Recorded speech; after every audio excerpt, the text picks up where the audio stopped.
Welcome to Bakke Graduate University. This video has been created primarily to provide you with the resources you'll need to succeed as a student in your educational endeavors.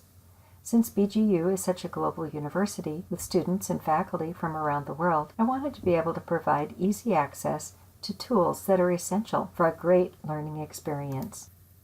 I'm Dr. Judy Melton, the Registrar for Bakke Graduate University, and I'll be available to you to discuss academic issues, course registrations, etc. I've been with BGU since 2004, and as a graduate of both a master's and doctorate degree from BGU, I'm very familiar with all of the resources that I'm going to introduce to you today. You will be familiar with all other staff members and faculty as you work through the orientation packet. Hopefully, you've already received an email from Populi inviting you to create a password to access your student account. This is what your login screen will look like when you go to www.bgu.populiweb.com. I've created another video that goes into details about Populi. You can find the link to that video in the orientation packet if you have not already watched it.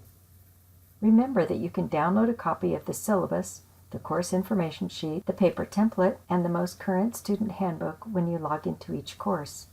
Let's review a course syllabus to give you an idea of what will be expected of you as a student at BGU. The first page of each syllabus will look similar to this one, with the name of the course, number of credits, etc. Because this course has both an on-site and online portion to it, the dates for each portion are listed. A little further down on the page, you can see the professor, and in this case, the on-site coordinator's information. A little further down in the syllabus, you will see important due dates. Almost all of your courses require that you read 50% of the required reading before arriving on the first day of class. Let me encourage you to do this. When I was a student, I realized that the more I read before the class, the better I was able to participate in class discussions, and even my own understanding of lectures was enhanced. On the next page's relatively standard language regarding the instructional methodology will appear.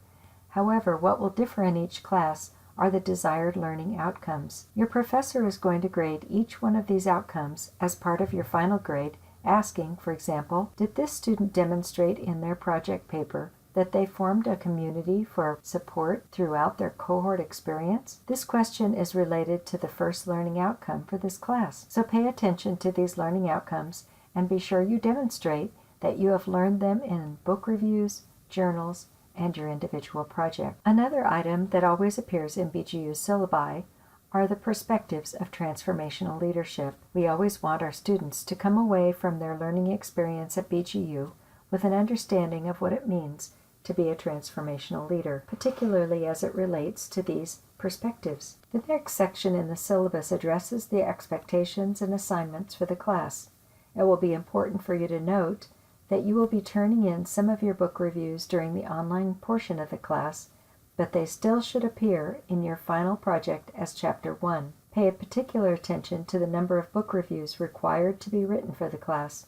Most classes will require a minimum of 6 book reviews, while others will ask for a book review on all required reading, which is the case for this overture. Also note the format of the book reviews. The first paragraph should only be 100 words and just state the author's intent. The second paragraph should be longer, and you should be interacting with the author's content in 300 words or less. The final paragraph incorporates one of the 8 leadership perspectives: reflection, and application. Also note that each of these sections also include the weight of each item.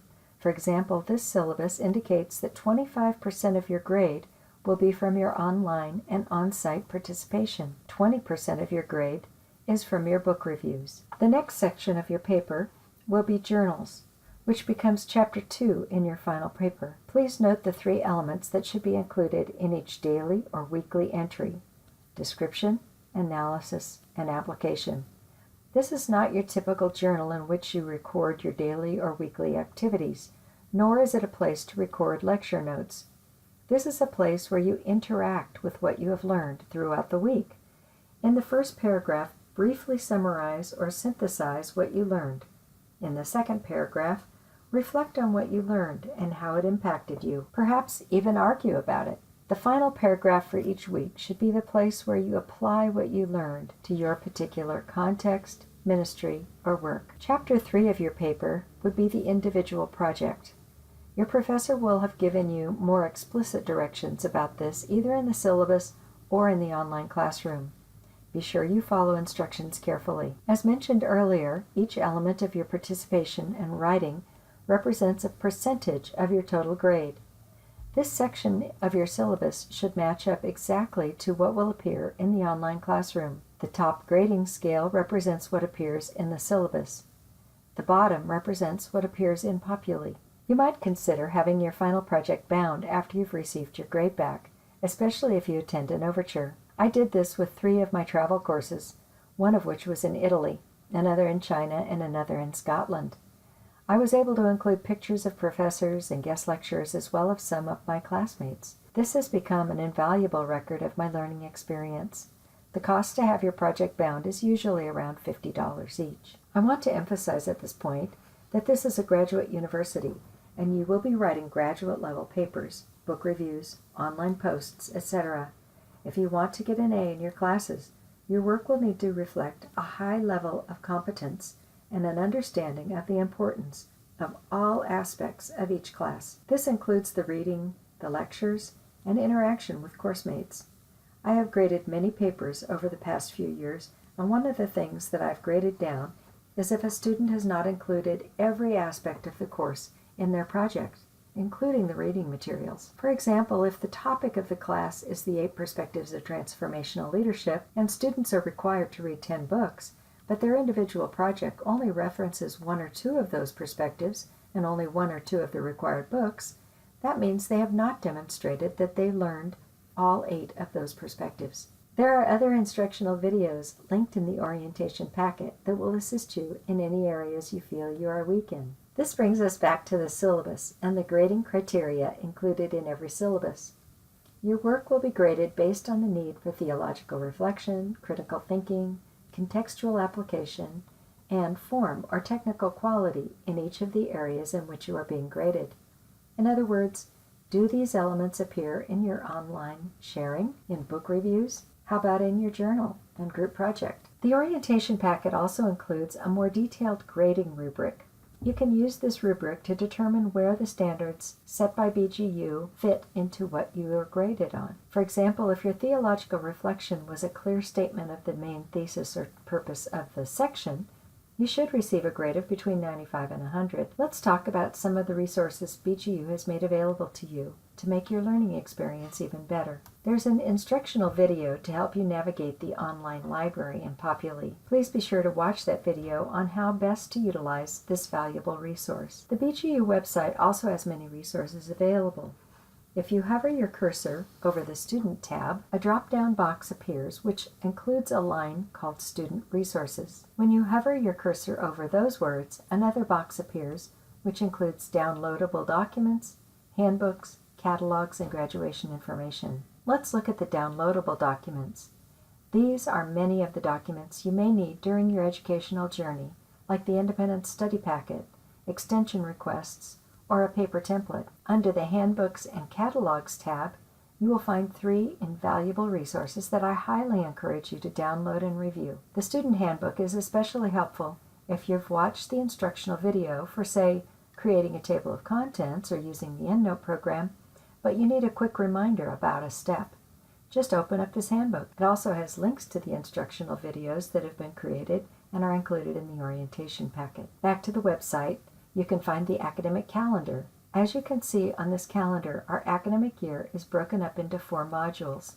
The courses within each of these modules generally will begin during the first week of the term and end during the first week of the final month of the term, but this can vary from year to year, so always check the registration page for exact dates. This schedule usually provides students with an additional few weeks at the end of the term in which to complete projects.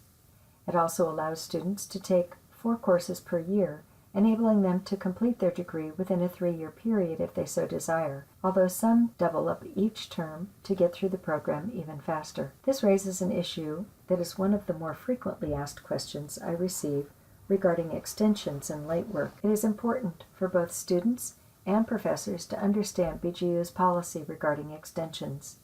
In general, students are expected to turn in their work on the date it is due, but we understand that most, if not all, of our students have full-time employment, and occasionally a paper is going to be late. If you go back to the Student tab on the website and the Forms and Documents area, you can find the extension request forms. Your professor may grant a 1-month extension at $100 without approval required from the academic cabinet. However, if you require more than 1 month, you will need to fill out the special extension request. Although the first month's extension does not incur a reduction in your grade, the second month's extension will incur a 1/2 grade drop, and 3 months late will incur a full grade lower. BGU does grant extensions without a grade or financial penalty for medical reasons or a death in the family. Another helpful resource is the student catalog, which can also be found on the website. I strongly urge you to read and understand this document, not only for the values that are woven throughout all BGU courses, but for the other policies and resources. I hope you found this instructional video to be of value. Please know that all of BGU staff is ready and willing to assist whatever way you need. You'll find this listing of the BGU staff with their emails and even some Skype addresses in the catalog.